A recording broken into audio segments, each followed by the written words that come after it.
Bismillahirrahmanirrahim. Assalamualaikum warahmatullahi wabarakatuh. Mitra Muslim, hafidhakumullah. Alhamdulillah kita masih melanjutkan kajian tadabbur kita terhadap sejarah manusia terbaik Rasulullah Muhammad SAW. Kita akan membahas kali ini tentang usia Nabi SAW pada usia kenabian. Ini adalah usia karya. Ini adalah usia tugas, 23 tahun kurang lebih lamanya. Dan kalau kita melihat di awal tentang angka ini, maka ternyata Rasulullah SAW, beliau disiapkan Allah untuk menjadi seorang calon Rasul 40 tahun lamanya. Kemudian beliau bertugas selama 23 tahun lamanya. Itu artinya ada pelajaran yang mahal, bahwa ternyata usia persiapan calon Rasul lebih lama daripada masa tugasnya. Maka orang-orang besar, orang-orang kita semua yang ingin menjadi orang-orang besar berikut keluarga kita, mari kita bersabar di masa persiapan. Bersabarlah, berlipat ganda sabarnya, isbiru wasabiru, yang sabar dan lipat gandakan lagi kesabarannya. Karena ini adalah masa persiapan yang selama apapun persiapan itu asal disiapkan dengan baik, maka insya Allah kita akan memetik hasilnya di kemudian hari. Ketika Allah Subhanahu wa ta'ala berfirman dalam Al-Quran, wa'mur ahlaka bis salati wastabir 'alaiha, perintahkan keluargamu untuk salat dan bersabarlah pada hal itu. Allah Subhanahu wa ta'ala menggunakan huruf ta yang tidak lazim pada kata wasbir. Karena seharusnya dalam bahasa Arab, kata dan bersabarlah cukup dengan kata wasbir, sebagaimana dalam ayat-ayat yang lain. Tetapi di ayat ini Allah menyelipkan huruf ta, wastabir. Dan para ulama bahasa mengatakan bahwa tidaklah ada tambahan sebuah huruf kecuali akan berubah maknanya. Kullama zadal mabna zadal ma'na. Setiap bertambah satu huruf dalam satu kata, maka akan bertambah pula maknanya. Maka dari itulah kata wastabir. Salah satu makna utama yang besar adalah bahwa dia tidak boleh dengan sabar yang biasa, tapi sabar yang berlipat ganda. Ketika kita menjaga sholat keluarga kita, menjaga sholat generasi kita dengan penuh kesabaran, bayangkan kalau kita harus menjaga mereka sampai mereka siap di usia balik. Hitunglah ketika keluarga kita, umpamanya anak kita, mereka balik di usia 12 tahun umpamanya. Kemudian umpamanya mereka mulai sholat usia 5 tahun atau usia 7 tahun umpamanya. Maka kita memerlukan waktu bertahun-tahun, yang dalam sehari wajibnya ada 5 kali. Maka tinggal dikalikan betapa kita memerlukan kesabaran berlipat ganda. Tidak masalah. Kalau ini adalah bagian dari persiapan itu, mudah-mudahan kelak kita memetik hasilnya. Rasulullah SAW diberikan Allah Subhanahu wa ta'ala tugas selama 23 tahun menjadi Rasul.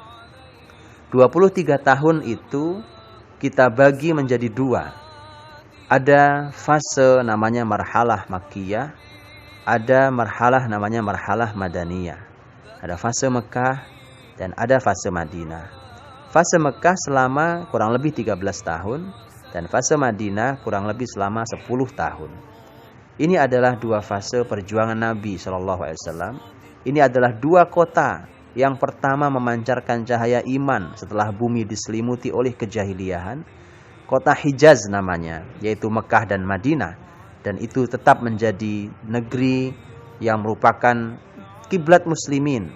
Karena Ka'bah Mekah adalah kiblat muslimin dan Madinah ada Masjid Nabawi hingga hari ini, di mana sholat pada keduanya mendapatkan pahala yang lebih besar dibandingkan sholat-sholat di tempat yang lain. Saya ingin memberikan sebuah peta, sebuah view yang besar sebelum kita dalami dengan detail satu persatu sirah nabawiyah tentang perjuangan Nabi SAW. Bagaimana perjuangan itu ternyata ada strateginya, ada urutannya. Tidak cukup hanya dengan semangat, tapi juga harus ada ilmunya. Kita lihat di kota Mekah umpamanya. Kalau kita mau mengkaji membahas tentang masalah fase Mekah dan Madinah, hal yang sangat mudah buat kita adalah ketika kita melihat Al-Quranul Karim. Silahkan baca Al-Quran, kemudian bandingkan isi Al-Quran antara ayat-ayat Makkiyah dan ayat-ayat Madaniyah. antara surat-surat Makkiyah dan surat-surat Madaniyah. Dan perhatikan perbedaan-perbedaannya. Para ulama telah memberikan kajiannya pada kita setelah mereka teliti.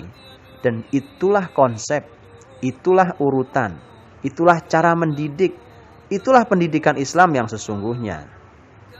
Maka mari kita lihat beberapa poin. Di fase Mekah umpamanya, fase Mekah salah satu ciri ayat-ayat Makkiyah, salah satu cirinya adalah ayat-ayat Makkiyah cenderung pendek, tetapi suratnya banyak. Maka berbeda dengan surat Madaniyah yang suratnya cenderung panjang-panjang, tapi jumlah suratnya tidak terlalu banyak.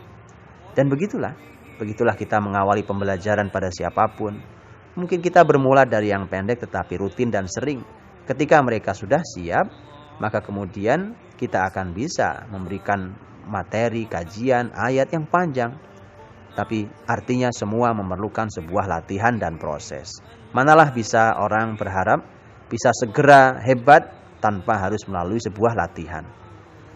Begitu juga salah satu hal yang menarik, contoh yang menarik di antara yang ada dalam ayat-ayat Makkiyah adalah bahwa ayat-ayat Makkiyah adalah ayat-ayat yang dipenuhi dengan kisah. Tapi tidak dengan ayat-ayat Madaniyah.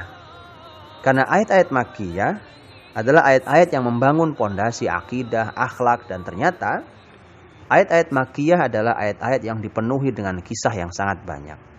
Maka itu artinya bahwa kisah adalah merupakan konsep yang sangat mahal. Dan Islam tidak suka dengan dongeng, tetapi Islam yang diinginkan oleh Allah dan Rasulnya adalah kisah, bukan dongeng, bukan kisah fiktif, tetapi sejarah. Maka berkisah adalah merupakan salah satu konsep pendidikan Islam, salah satu konsep pendidikan keluarga kita yang sangat mahal. Alangkah ruginya kita ketika hari ini di kurikulum kita, terutama di usia anak-anak, di usia awal mereka membangun pondasi, tidak ada kurikulum sejarah Islam. Tidak ada kurikulum sejarah Islam yang membangun konsep diri mereka, yang membangun akidah dan akhlak mereka. Atau kalaupun ada tentang kurikulum kisah, ternyata kisah fiktif atau hanya merupakan cerita dongeng negeri-negeri, wilayah-wilayah yang tidak jelas kebenarannya, tidak valid dari mana sumbernya. Sangat disayangkan. Padahal kisah adalah merupakan konsep yang sangat mahal, yang dengan itulah dulu Rasul dan para sahabat mendidik generasinya. Dan ini ada di Makkiyah. Dan mengapa dengan berkisah? Karena berkisah juga merupakan sesuatu yang sangat disukai orang. Tidak ada di antara kita yang tidak suka dengan kisah. Kita bisa duduk berlama-lama dengan kisah, tapi mungkin kita tidak bisa duduk berlama-lama tentang membicarakan hukum. Tidak semua orang suka itu.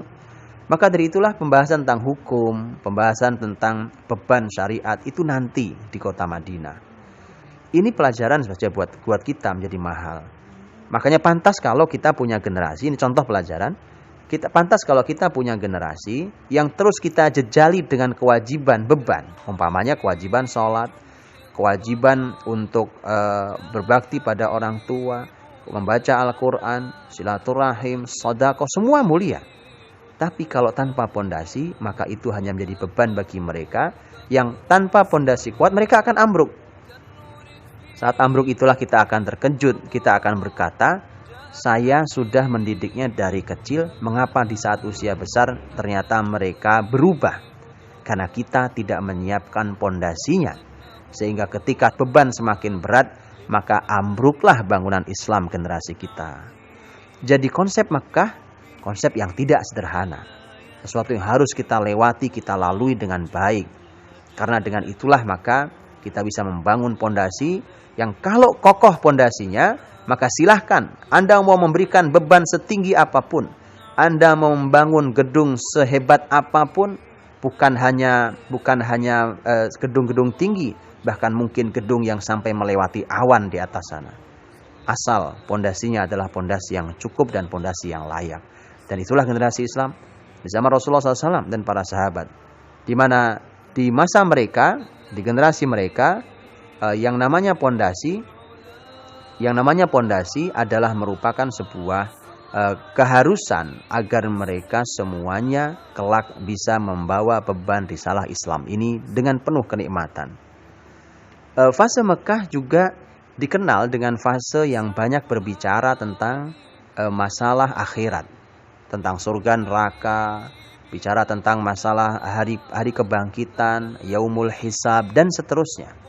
Memang itu yang harus banyak dibicarakan di mereka di usia-usia awal atau di mereka yang baru belajar Islam. Hukum itu bicara tentang hukum, umpamanya tentang masalah hukum muamalah, kemudian beberapa hukum ibadah, bahkan hukum yang terlihat menakutkan, hukum hudud umpamanya, yaitu hukuman dalam Islam, apapun bentuknya, mau cambuk, potong tangan, penggal kepala, diasingkan, dibuang, dan seterusnya.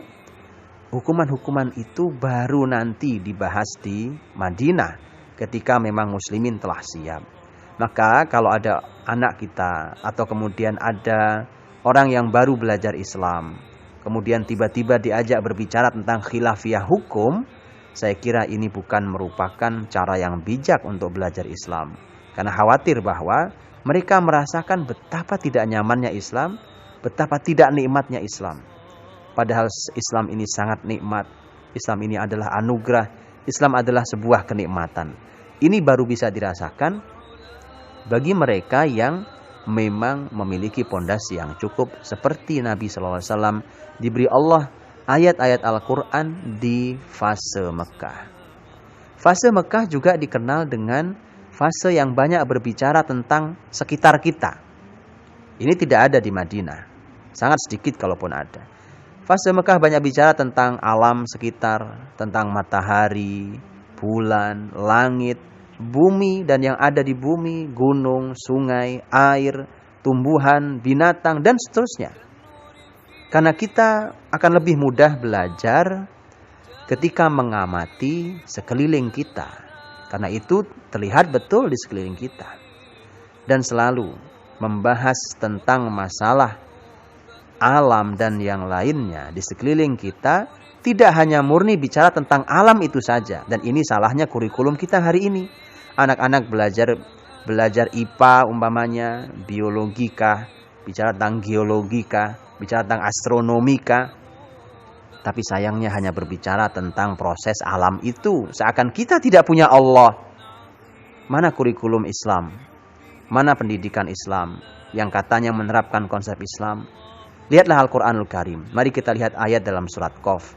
Wa nazzalna minas samaa'i ma'an mubaraka. Dan kami turunkan dari langit air yang diberkahi. Bicara hujan, karena air yang diberkahi dari langit hujan. Fa'ambatna bihi jannati wa habbal hasid. Wa nazzalna minas samaa'i ma'an mubaraka. Fa'ambatna bihi jannati wa habbal hasid. Yang dengannya kami tumbuhkan kebun-kebun dan biji-bijian yang dipanen. Ini fungsi. Bicara tentang masalah hujan dan fungsinya. Wan nakhla basiqatil laha tal'un nadid. Masih bicara fungsi. Tapi Allah ingin memberikan mulai sentuhan khusus agar kita belajar juga lebih dalam, yaitu tentang masalah an-nakhl, yaitu tentang pohon korma. Ada apa dengan pohon korma?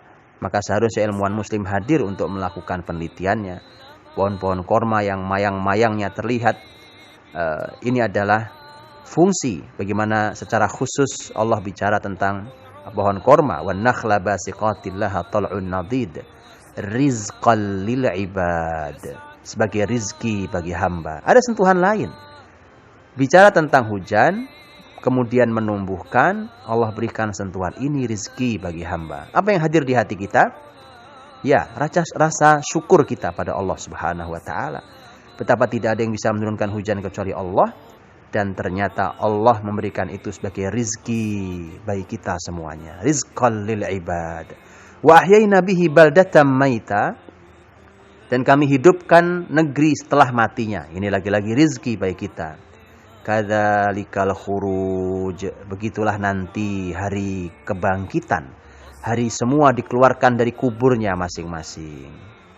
Ada poin berikutnya. Ini poin mahal. Kadzalikal khuruj. Tiba-tiba setelah bicara hujan, fungsinya agar kita bersyukur, tiba-tiba ayat lompat pada menyadarkan kita bahwa proses hujan yang menumbuhkan adalah proses yang sama dengan proses kebangkitan nanti. Bayangkan, bicara hujan langsung bersambung dengan iman pada hari akhir.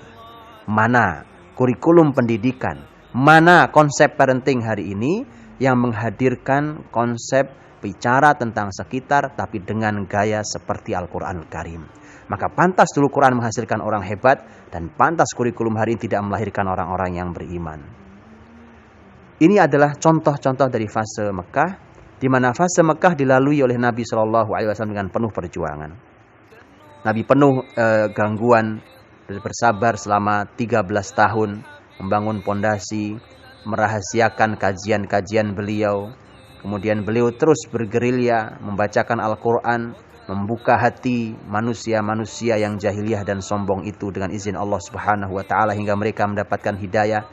Perjuangan yang disokong penuh oleh orang yang sangat dicintainya, istri yang tak pernah ada penggantinya, Khadijah radhiyallahu anha.